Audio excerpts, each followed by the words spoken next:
ఆంధ్రప్రదేశ్కు పెట్టుబడులను ఆకర్షించడమే లక్ష్యంగా ముఖ్యమంత్రి నారా చంద్రబాబు నాయుడు సింగపూర్లో పర్యటించనున్నారు.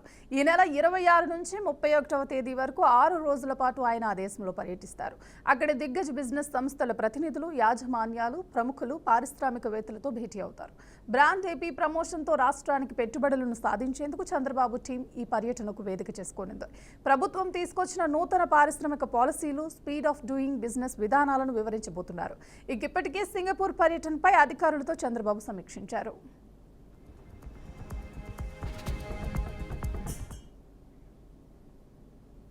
సీఎం రేవంత్ రెడ్డి అధ్యక్షతన సచివాలయంలో ఇవాళ సాయంత్రం 4 గంటలకు జరగాల్సిన కేబినెట్ సమావేశం వాయిదా పడింది. ఈ మేరకు సీఎంఓ అధికారులు ఓ ప్రకటన విడుదల చేశారు. నేడు జరగాల్సిన సమావేశం సోమవారం మధ్యాహ్నం 2 గంటలకు వాయిదా వేస్తున్నట్లు పేర్కొన్నారు. అయితే ప్రస్తుతం ఢిల్లీలో పర్యటనలో సీఎం రేవంత్ రెడ్డి ఉండగా ఏఐసీసీ సమావేశంలో పాల్గొనేందుకు మంత్రులు పొన్నం ప్రభాకర్, కొండ సురేఖ, వాకిటి శ్రీహరి, డిప్యూటీ సీఎం బట్టి విక్రమార్క, మంత్రి ఉత్తమ్ కుమార్ రెడ్డి కూడా అక్కడే ఉండిపోయారు. దీంతో 5 మంత్రులు ఢిల్లీలోనే ఉండటంతో నేటి కేబినెట్ సమావేశాన్ని సోమవారానికి వాయిదా వేయాలని నిర్ణయం తీసుకున్నారు.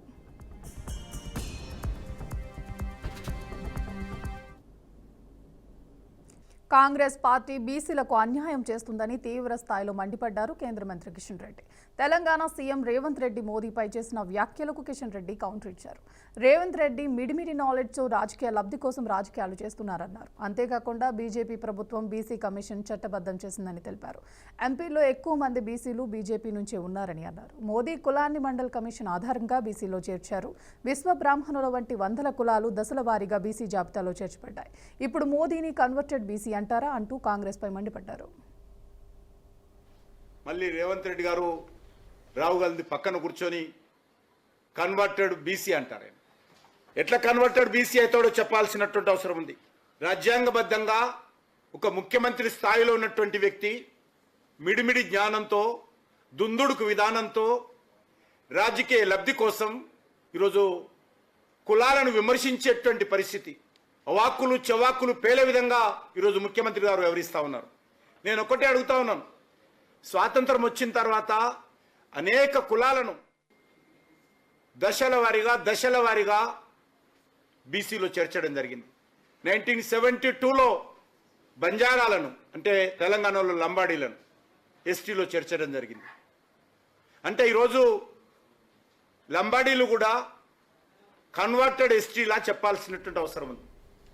అంతేకాదు, ఏదైతే 1994లో తెలుగు రాష్ట్రాల్లో అసెంబ్లీ నియోజకవర్గాల పెంపు పిటిషన్లను సుప్రీంకోర్టు కొట్టివేసింది. 2022లో ఇరు రాష్ట్రాల్లో డిలిమినేటేషన్ ప్రక్రియ చేపట్టాలని ప్రొఫెసర్ పురుషోత్తం దాఖలు చేసిన పిటిషన్ను విచారించిన జస్టిస్ సూర్యకాంత్, జస్టిస్ కోటేశ్వర్ సింగ్ ధర్మాసనం తుది ఉత్తర్వులు జారీ చేసింది. ఏపీ విభజన చట్టం సెక్షన్ 26 ప్రకారం నియోజకవర్గాలను పునర్విభజించాలని పిటిషనర్ కోరారు.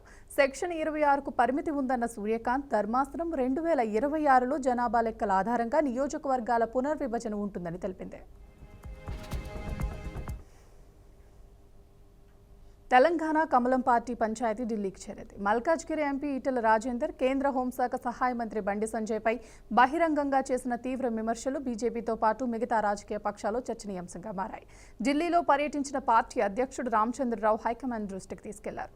కేంద్ర హోంశాఖ మంత్రి అమిత్ షాతో భేటీ అయిన రామచంద్రరావు దీనిపై చర్చించినట్లు తెలిసింది. అయితే ఈటెల, బండిల మధ్య సయోధ్య కుదిరినట్లు సమాచారం. ప్రతి ఇంట్లో గొడవలు ఉంటాయన్న రామచంద్రరావు దీని ఫ్యామిలీ గొడవలా తీసుకుంటామని అన్నారు.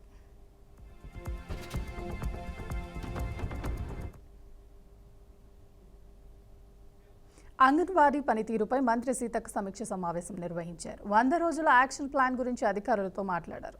అంగన్వాడీ సేవలను మరింత మెరుగుపరచాలని, పోషకాహార లోప నివారణ కోసం 100 రోజుల ప్రణాళికతో ముందుకెళ్లాలని అధికారులకు దిశానిర్దేశం చేశారు.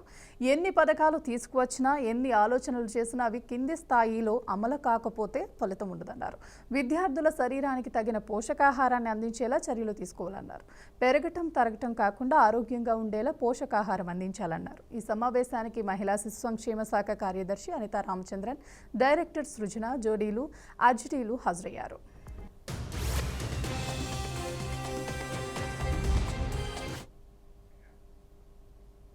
హైదరాబాద్ బంజారా హిల్స్లో ఉద్రిక్తత చోటు చేసుకుంది. బంజారా హిల్స్లోని ఒక పురాతన అమ్మవారి ఆలయాన్ని కూల్చివేస్తుండగా భక్తులు తీవ్రంగా వ్యతిరేకించారు.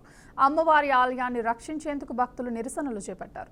ఈ నేపథ్యంలో భక్తులకు మద్దతుగా బీజేపీ నాయకురాలు మాధవీలత అక్కడికి చేరుకున్నారు. ఆలయం లోపలికి వెళ్లేందుకు మాధవీలత ప్రయత్నించగా పోలీసులు ఆమెను అడ్డుకున్నారు. ఈ ఘటనపై మాధవీలత ఆవేదన వ్యక్తం చేస్తూ అమ్మవారి ఆలయాన్ని కూడా కాపాడుకోలేకపోతున్నామంటూ తీవ్రంగా ప్రశ్నించారు. తమ ముత్తాతల కాలం నుంచి ఉన్న గుడిని ఎందుకు కూల్చేస్తున్నారంటూ భక్తులు వాపోయారు. వర్షంలోనూ తడిసిపోతూ భక్తులు నిరసన తెలపడం అక్కడ ఉద్రిక్తతకు దారితీసింది. మాధవీలత కూడా భక్తులతో కలిసి ఆలయం వద్దే వర్షంలో నిరసన తెలిపారు. కానీ అదే అమ్మవారితో నేను కాపాడే వేళ్లకు మనం కాపాడుకోలేకపోయినాం ఆమెని. ఒక్క దినమన్నా ఇన్ని దేవుళ్ళని పూజిస్తాం కదా, ఒక్క కోరిక లేకుండా దేవుడా నువ్వు సల్లంగా ఉండాలి అని ఒక్కరోజు దేవుడు పెట్టామా?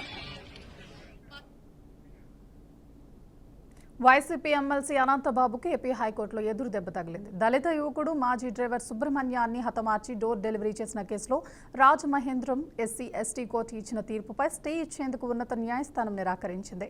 ఈ కేసులో తదుపరి విచారణ కొనసాగించవచ్చని స్పష్టం చేసింది. 2022 మే 19న కాకినాడలో సుబ్రహ్మణ్యం హత్య జరిగింది. డ్రైవర్ను హతమార్చిన ఎమ్మెల్సీ అనంతబాబు మృతదేహాన్ని డోర్ డెలివరీ చేసిన ఘటన సంచలనం రేపింది. తెలంగాణ పాలిటిక్స్లో మునుగోడు ఎమ్మెల్యే కోమటిరెడ్డి రాజగోపాల్ రెడ్డి వ్యవహారం హాట్ టాపిక్గా మారుతుంది. మంత్రి పదవిని ఆశించి భంగపడిన ఆయన ఇటీవల తరచుగా చేస్తున్న వ్యాఖ్యలు పొలిటికల్ హీట్ పెంచుతున్నాయి.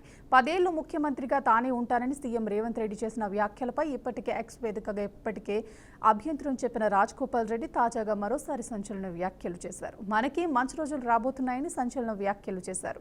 ఎవరి తప్పు మాట్లాడినా నిర్మోహమాటంగా చెప్పేస్తానని, తాను ఏదైనా ఓపెన్గానే మాట్లాడతానన్నారు.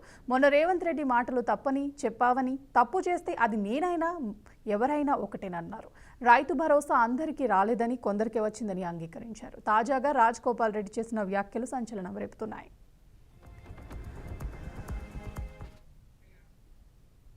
విశాఖ భీముల సముద్ర తీరంలో అక్రమ నిర్మాణాల ప్రాంతాన్ని కేంద్ర పర్యావరణ పరిరక్షణ కమిటీ ప్రతినిధులు పరిశీలించారు. AP coastal zone management authority ఫిర్యాదు మేరకు ఇప్పటికే మాజీ ఎంపీ విజయసాయిరెడ్డి, కుమార్తె నేహారెడ్డి, రోహిత్ రెడ్డిపై కేసు నమోదైంది. పర్యావరణ చట్టం 1986 ప్రకారం నిబంధనలు ఉల్లంఘించారని ఈ నెల 10న భీమిలి కోర్టులో ఫిర్యాదు అనంతరం వారిపై కేసు నమోదు చేశారు. అక్రమ నిర్మాణాలపై గతంలో జనసేన కార్పొరేటర్ పీతల యూత్ యాదవ్ హైకోర్టులో ప్రజా ప్రయోజన వాద్యం దాఖలు చేశారు. ఎన్ఐఓకు చెందిన principal scientist M Sriramakrishna, CZMA chief scientist doctor VVS శర్మలతో కూడిన నిపుణుల బృందం ఈ ప్రాంతాన్ని పరిశీలించారు.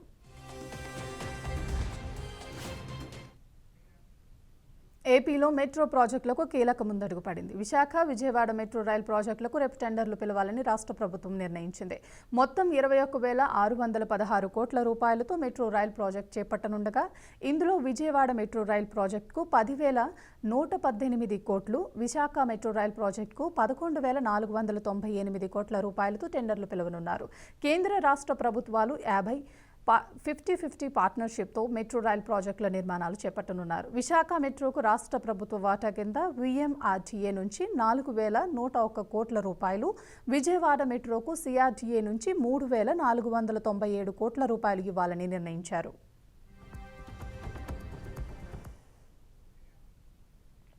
IAS అధికారి శ్రీలక్ష్మికి తెలంగాణ హైకోర్టులో ఎదురు దెబ్బ తగిలింది. ఓబులాపురం అక్రమ మైనింగ్ కేసులో తనను నిర్దోషిగా ప్రకటించాలంటూ ఆమె ఉన్నత న్యాయస్థానంలో రివిజన్ పిటిషన్ దాఖలు చేశారు. దీనిపై విచారణ జరిపిన న్యాయస్థానం ఆమె పిటిషన్ కొట్టివేసింది. OMC కేసులో శ్రీలక్ష్మిని న్యాయస్థానం ఇప్పటికే నిందితురాలిగా తేల్చింది. కోర్టు తీర్పులో ఆమె పాత్రపై CBI విచారణ కూడా జరపనుంది.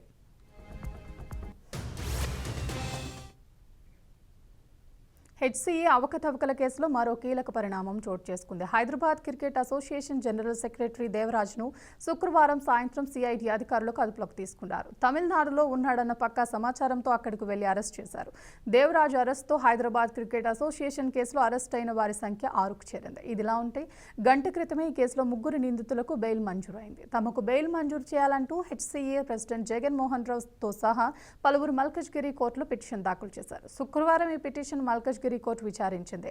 HCA treasurer Srinivas, Srichakra cricket club president Kavitha, Srichakra cricket club secretary రాజేందర్కు బెయిల్ మంజూరు చేసింది. ఈ మేరకు ఉత్తర్వులు కూడా జారీ చేసింది. మరోవైపు జగన్మోహన్ రావును కస్టడీకి ఇవ్వాలని CID దాఖలు చేసిన పిటిషన్ను కోర్టు కొట్టివేసింది.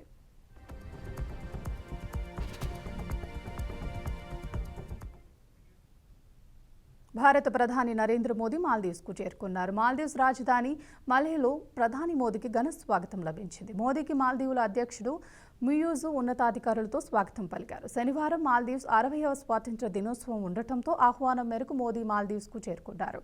ఈ సందర్భంగా ముయూజ్తో మోదీ సమావేశమయ్యారు. ఇరు దేశాల మధ్య వాణిజ్య సంబంధాలు మరింత బలం కానున్నాయి.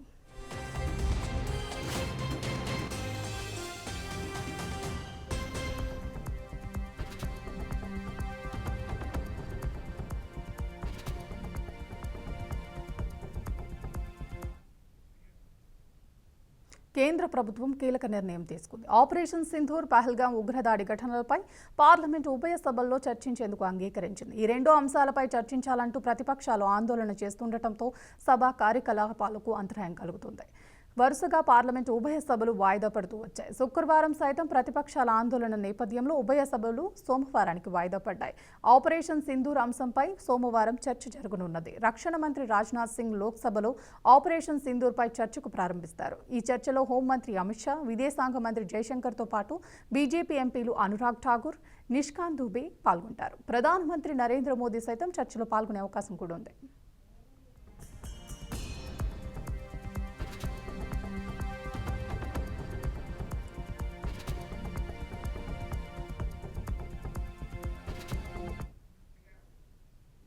రాజస్థాన్ రాష్ట్రంలో ఘోర ప్రమాదం జరిగింది. ఉదయం ఒక ప్రాథమిక పాఠశాల భవనం పైకప్పు కూలిన ఘటనలో 4 చిన్నారులు మరణించారు. పిల్లలు తరగతులకు హాజరవుతున్న సమయంలో ఈ ఘటన చోటు చేసుకుంది. 17 మంది తీవ్రంగా గాయపడ్డారు. పిప్లోడి ప్రాథమిక పాఠశాలలో భవనం కూలిన వెంటనే పోలీసులు, స్థానికులు, అధికారులు పెద్ద ఎత్తున సహాయక చర్యలు చేపట్టారు. శిథిలాల కింద చిక్కుకున్న వారిని రక్షించేందుకు తమ వంతుగా కృషి చేస్తున్నారు. 10 మంది చిన్నారులను గాలాపూర్ ఆసుపత్రికి తరలించారు. ఈ ఘటనపై రాష్ట్ర విద్యాశాఖ మంత్రి మదన్ దిలావర్ తీవ్ర విచారం వ్యక్తం చేశారు. ఇది ఒక విషాదకర ఘటన అని అన్నారు.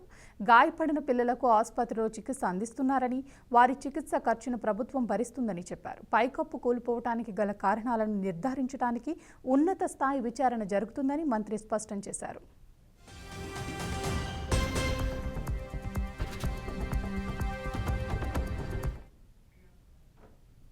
టెక్ దిగ్గజం గూగుల్ మాతృ సంస్థ ఆల్ఫాబెట్ సీఈఓ, భారత మూలాలు కలిగిన అమెరికన్ సుందర్ పిచాయ్ అరుదైన ఘనతను సాధించారు. గత 10 ఏళ్లుగా ఆల్ఫాబెట్ సంస్థకు సీఈఓగా కొనసాగుతున్న ఆయన తాజాగా బిలియనియర్స్ క్లబ్లో చేరారు. ప్రస్తుతం పిచాయ్ నికర సంపద $1.1 బిలియన్ దాటి వెళ్లినట్లు బ్లూంబర్గ్ బిలియనియర్స్ సూచి వెల్లడించింది. 2023 నుంచి ఆల్ఫాబెట్ షేర్లు భారీగా లాభపడుతున్నాయి. గత 2 సంవత్సరాల్లో సంస్థ మార్కెట్ విలువ మరో $1 ట్రిలియన్ పెరిగి $2 ట్రిలియన్ చేరింది. గురువారం నాటి ట్రేడింగ్ ఆల్ఫాబెట్ షేర్లు ఏకంగా 4.1% లాభంతో ముగియగా, దాంతో పిచాయ్ సంపద $1.1 బిలియన్ చేరినట్లు బ్లూంబర్గ్ తెలిపింది. ఇక ఫోర్బ్స్ బిలియన్స్ సూచీ ప్రకారం సుందర్ పిచాయ్ నికర సంపద $1.2 బిలియన్ నమోదైందని బ్లూంబర్గ్ బిలియనియర్స్ తెలిపింది.